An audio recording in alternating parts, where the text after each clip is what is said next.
Hello friends, welcome to Katiyar DK education point. I am Divya और आज हमारी ईवीएस की एनसीईआरटी प्लस पेडागोजी की क्लास है जो सीटेट पेपर 1 के लिए बहुत ही ज़्यादा इम्पॉर्टेंट है। तो चलिए अपनी क्लास को शुरू करते हैं।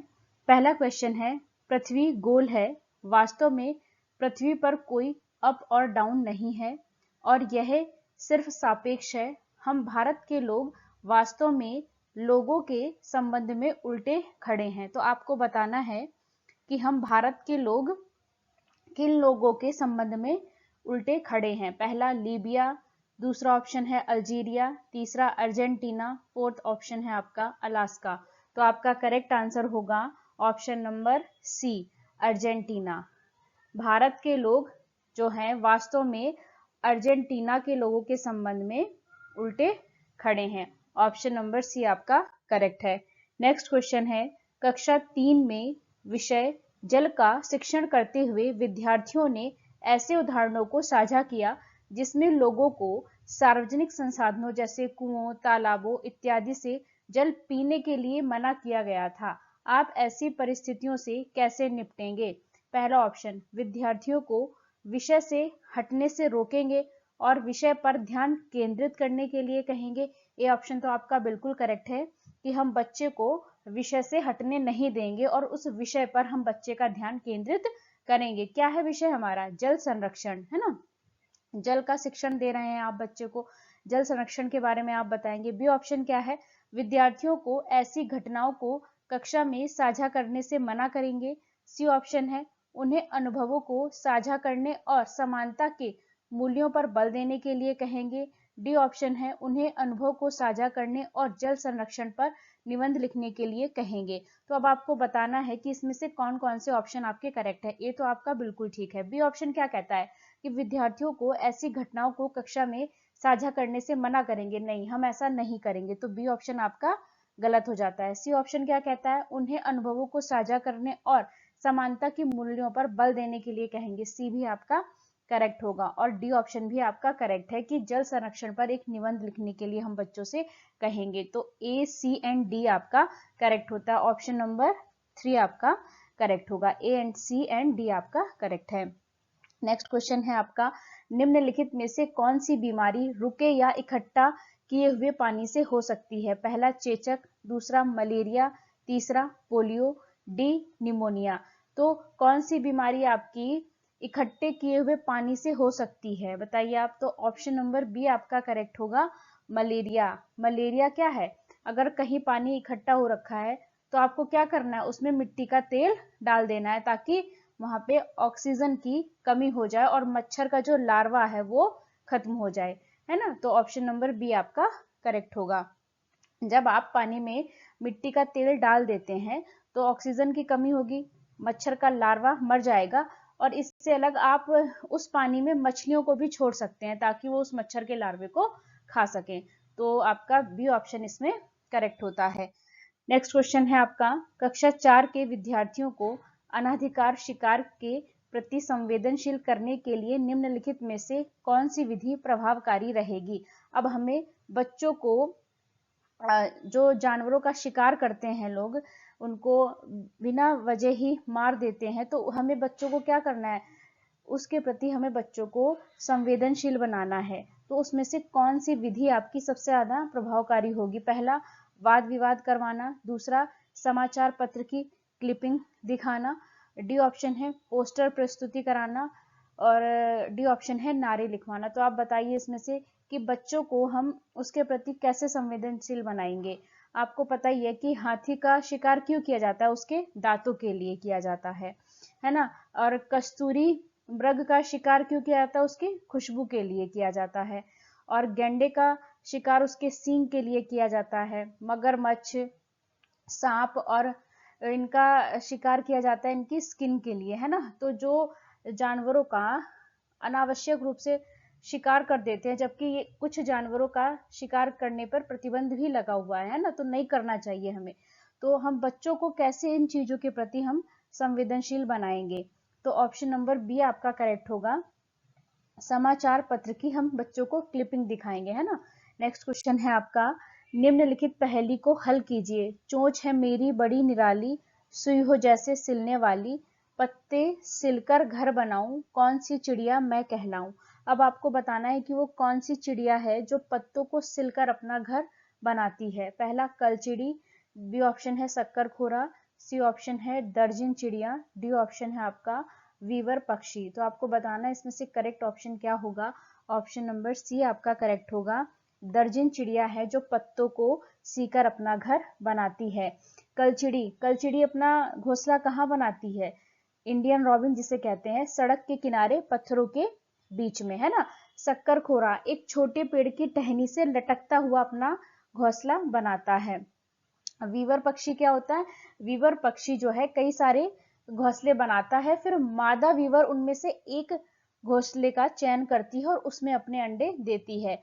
जो वीवर पक्षी होता है उसको इंजीनियर पक्षी भी कहा जाता है और ये बहुत ही खूबसूरत लालटीन के जैसा लटकता हुआ घोंसला बनाता है। नेक्स्ट क्वेश्चन है आपका, कौन सा पक्षी अपना घोंसला अलमारी के ऊपर या आईने के पीछे बनाता है? कौवा, गौरैया, कोयल या इनमें से कोई नहीं। तो अलमारी के ऊपर या आईने के पीछे अपना घोंसला बनाती है गौरैया। और कौवा अपना घोंसला कहाँ बनाता है? पेड़ की सबसे ऊंची डाल पर। और कौवे अपने घोंसले में लोहे के तारों का भी इस्तेमाल करता है। और कोयल क्या है? कोयल क्या है? कोयल अपना घोंसला बनाती ही नहीं है और ये बड़ी चालाकी से अपने अंडे कहाँ रखती है? कौवे के घोंसले में रख देती है ना। तो अलमारी के ऊपर और आईने के पीछे अपना घोंसला बनाती है गौरैया। अच्छा, विश्व गौरैया दिवस कब मनाया जाता है? 20 मार्च को, है ना।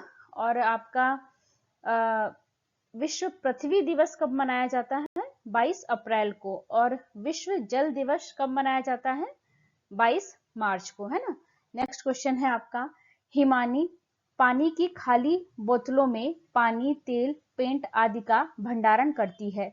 वह इस्तेमाल की गई बोतलों में सुंदर पौधे रोपकर कक्षा की दीवारों को सजाती है। वह क्या कर रही है? पुनर्चक्रण, लघुकरण, पुनः प्रयोग में लाना या फिर उत्चक्रण। तो आपको बताना है कि हिमानी ने क्या किया। हिमानी ने क्या किया? पानी की बोतल जो थी, है ना, उसने क्या किया?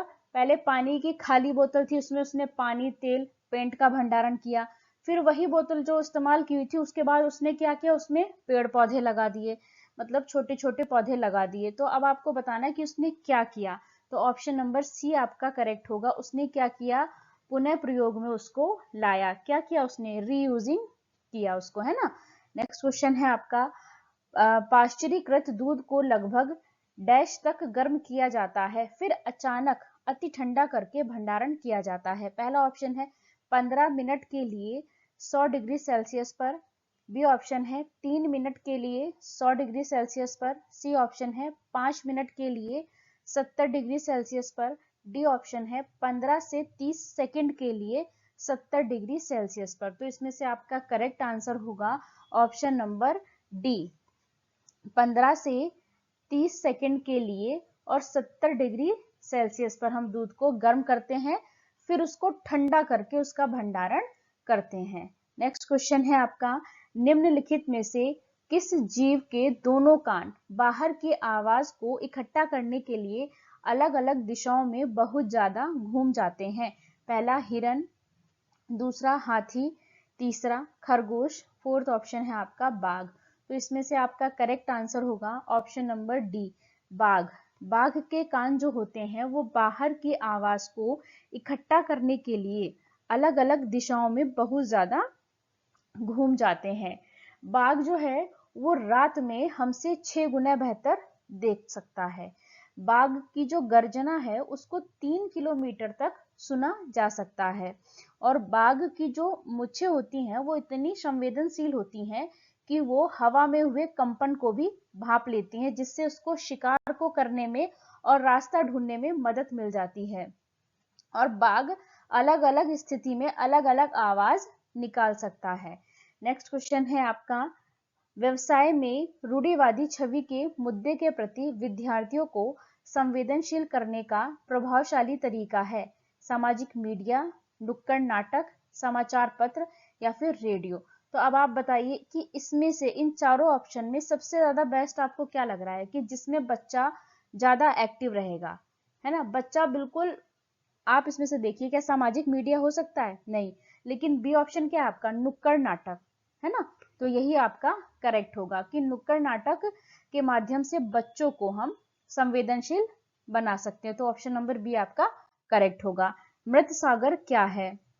पहला ऑप्शन है ऐसा सागर जिसका पानी जहरीला होता है।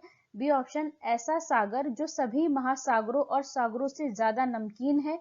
सी ऑप्शन ऐसा सागर जिसमें ज्वार भाटे बहुत तीव्र गति से आते हैं। डी ऑप्शन ऐसा सागर जिसमें जहाज चलाना खतरनाक होता है। तो आप बताइए कि मृत सागर क्या है? ऑप्शन नंबर बी आपका करेक्ट होगा। मृत सागर एक ऐसा सागर है जो सभी महासागरों और सागरों में सबसे ज्यादा जिसका पानी नमकीन है। इसके 1 लीटर पानी में 300 ग्राम नमक होता है। नेक्स्ट क्वेश्चन है आपका, बच्चों के लिए ईवीएस कक्षा में अधिकतम क्या होना चाहिए?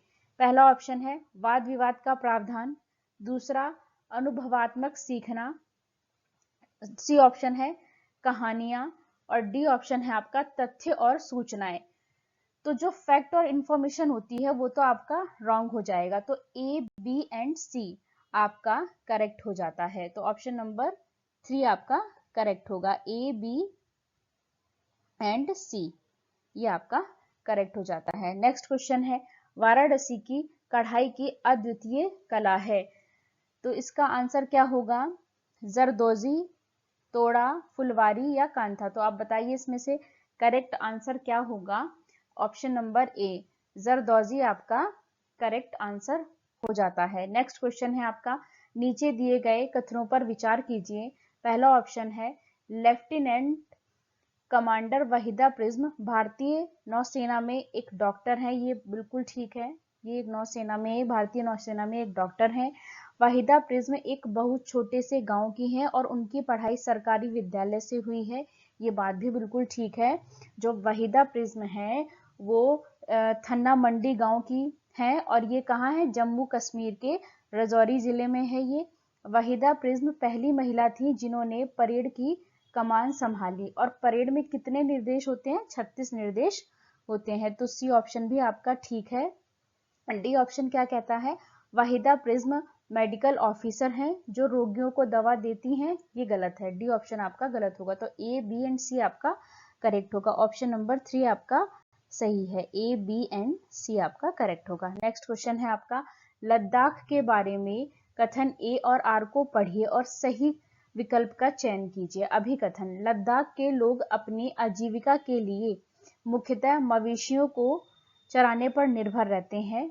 कारण, इस क्षेत्र में पर्याप्त वर्षा होती है फिर भी जमीन कृषि के लिए उपयुक्त नहीं है। तो जो ऊपर कथन दिया है उसका कारण ये है, ये आपसे पूछा गया है तो आपको बताना है क्या ये आपका करेक्ट है। लद्दाख के लोग जो होते हैं वो अपनी आजीविका के लिए मवेशियों को चराते हैं। ये बात बिल्कुल ठीक है, लेकिन जो उसका कारण दिया है कि इस क्षेत्र में पर्याप्त वर्षा होती है फिर भी जमीन कृषि के लिए उपयुक्त नहीं है, ये बात गलत है। तो ऑप्शन नंबर आपका 3 करेक्ट होगा। इसमें ए कथन सत्य है लेकिन आर असत्य है। तो वीडियो अच्छी लगे तो लाइक करें, शेयर करें, चैनल को सब्सक्राइब करें। Thanks for watching this video.